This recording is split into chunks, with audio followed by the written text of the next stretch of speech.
আসসালামু আলাইকুম।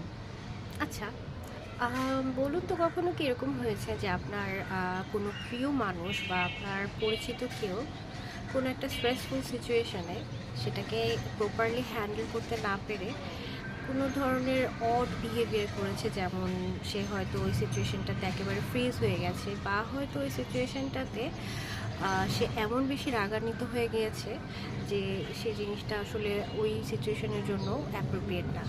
যদি এরকম হয়ে থাকে তাহলে মোস্ট প্রবাবলি এটা তার ট্রমা রেসপন্স। ট্রমা রেসপন্স অনেক ধরনের হতে পারে, তার মধ্যে 4 ধরন সম্পর্কে আমরা আজকে জানবো। প্রথম যেটা সেটা আমরা শুরুতে বললাম, খুব অ্যাংরি হয়ে যেতে পারে, সেটা হচ্ছে ফাইট। আবার খুব নাম হয়ে যেতে পারে, সেটাকে বলে একদম ফ্লাইট, সেটাকে বলে হচ্ছে ফ্রিজ। ফ্লাইট রেসপন্স তাকে বলে যখন নাকি সে ওই ট্রমাটিক সিচুয়েশনটাকে অ্যাভয়েড করা শুরু করবে। আর ফন হচ্ছে পিপল প্লিজিং বিহেভিয়ার।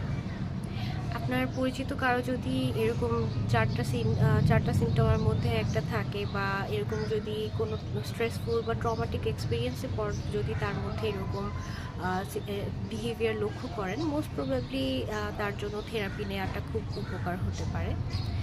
এই ছিল আজকের ভিডিও। আশা করছি আপনাদের ভালো লেগেছে। আল্লাহ হাফেজ।